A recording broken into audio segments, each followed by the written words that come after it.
What is going on, everyone, and welcome back to Too Much Tech. And in today's video, we are going to be reviewing the new Varmilo C-Melody keyboard with their brand new ECV2 switches. Part of this video is going to be a review. The other part is going to be a discussion about these new ECV2 switches, because these are probably some of the best OEM switches that you can get, and they need to be available for purchase, not just on Varmilo keyboards, because these will probably blow up in the custom community. That's how good they are. But first, let's talk about the C-Melody keyboard. This one is the TKL version, and my unit does come with their brand new ECV2 Daisy switches. So this switch is a 35 gram actuation linear switch and is the lightest of all three extra switches that they sent me. They do have a new clicky switch as well, but maybe that one is not fully ready for production yet, as it wasn't on my little switch tester kit. But we'll get to that a little bit later in the video. But anyways, back to the board. It's got this really cool aesthetic that you can see. You know, it's got like a sea theme going on, which I personally really like. Obviously, my favorite color is blue, if you guys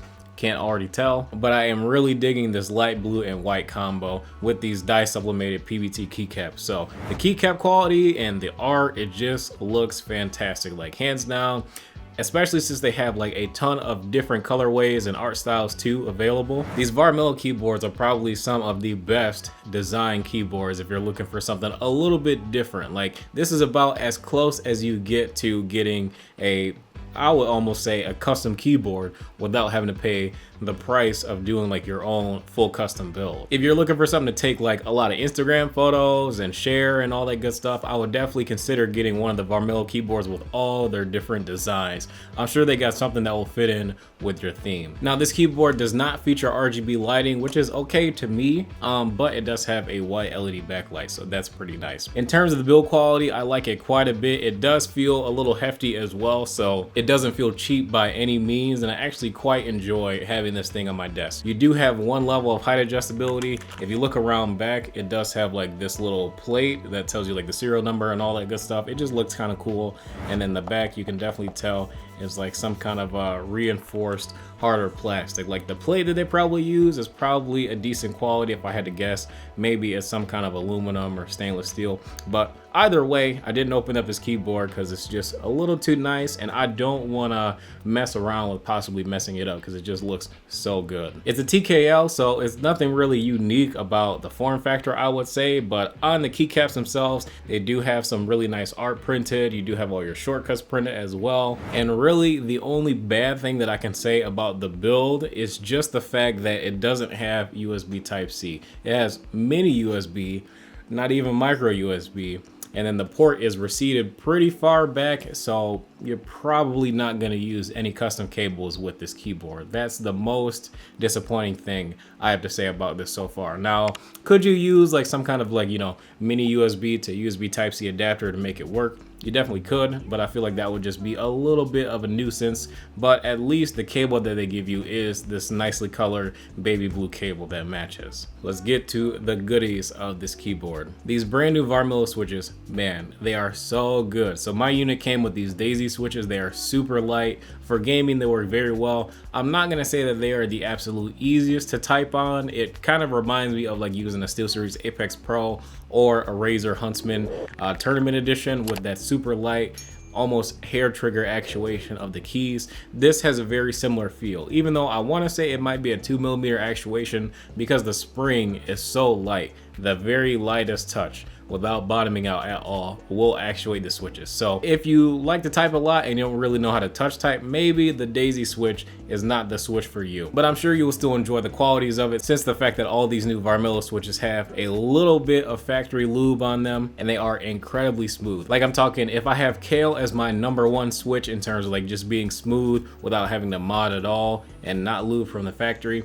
these feel a little bit smoother than Kale. So these are definitely some of my new favorite switches that have come out all year. And in terms of the stabilizers on the board, Varmilo, they lube them up just enough. Like, these are perfect. I don't hear any rattle. The stabilizers are very smooth. They have a very solid feel and sound. Just take a listen. Listen to the whole board because it sounds fantastic.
So Varmilo did send over this little switch tester right here. They included a few things. Unfortunately, they didn't include their new Ivy switch, which is all right, you know, it's no big deal. But the big thing about the Rose, the Sakura, and the Daisy, and I would assume the Ivy as well, they all have a little bit of factory lube on them. Even at the top of the keycap, I can feel a little bit of lube on the keycap because they have this little box around it to cut down on like key wobble and all that stuff. So that's really nice because these keys don't really wobble that much at all. So that's really nice because it does make the build quality feel just that much better. So the Daisy switch has the lightest spring of them all. You can feel the lube for sure. Like there's nothing dry about it. It glides extremely smoothly. And the same can be said about the Sakura as well as the Rose. So the difference between them is just going to be the actuation force. So the Daisy is 35 grams, the Sakura is 45 grams, and the Rose is 55 grams. Now, if I do a direct comparison between the Cherry at 45 grams and the Sakura at 45 grams, the Sakura does feel a little bit lighter, but I think that might be because of the lube and just the fact that the switch itself is a little bit better quality than the Cherry switch, because the Cherry switch, I do feel just a little bit of resistance going down, and it is mildly scratchy. So I don't really think that the Cherry switch is really that great, even though, you know, Cherry is kind of like the standard in the industry right now, and it has been probably for years. Of course, everybody knows Cherry switches, but of course all these newer switches are having a little bit of a time getting into the market, and you need something unique about it if you want people to actually pay attention to it. And this modded Kel Speed Silver with films and lube compared to the Sakura switch, the Sakura switch feels smoother. And I mean honestly, I'm sure the Rose does too. The Rose has a closer spring weight to this Speed Silver that I have, and honestly it feels just as good, if not a little bit better. And because it has the box around it, like I said, the keys won't be wobbling as much either. Comparing these to a Gateron Yellow, no comparison at all. I would pick these every time over a Gateron Yellow to put in a custom board. And that's basically all I really want to say. You guys should most definitely start to manufacture these switches and sell them individually, like just in packs of like 10 or whatever. Do it just how everybody else does. Sell the switches in packs of 10 because they're that good. I can see people using these. I can see myself using these actually on a custom board. If you guys release some of these on their own before the end of the year, you got one customer right here at least, because I will put these in a custom and it's gonna sound and feel amazing. Overall, my thoughts on this keyboard and all of Varmilo's new switches, I definitely recommend them. Honestly, for the price right now from Varmilo's site, this one specifically is about 140 bucks with your choice of the 3 current switches that are out right now. They all happen to be linear, as we went over with our testing, and they're all really good. If anything, I would definitely say go with the Sakura switch for a nice balance between the Daisy and the Rose, but the Rose isn't that bad. It doesn't feel too heavy, and they're all right about the same smoothness. It just depends on the spring weight that you want. But again, huge shout out to Varmilo for sending out this keyboard for review. Absolutely had a blast using it, and they had a ton of extras in the box during the unboxing. It was just a really cool experience. So huge shout out to them for sending this out for review. But that's all I got for you guys. If you guys enjoyed, be sure to drop a like and subscribe if you are new to the channel. Thank you guys once again for tuning into this video. If you guys are interested in this, I will have this keyboard linked in the description below for you guys to check out as well. If you have any other questions, feel free to drop a comment in the comment section below, or join my Discord channel as well, where we talk about tech all the time. Thank you guys once again for tuning in, and I will catch you guys in the next video.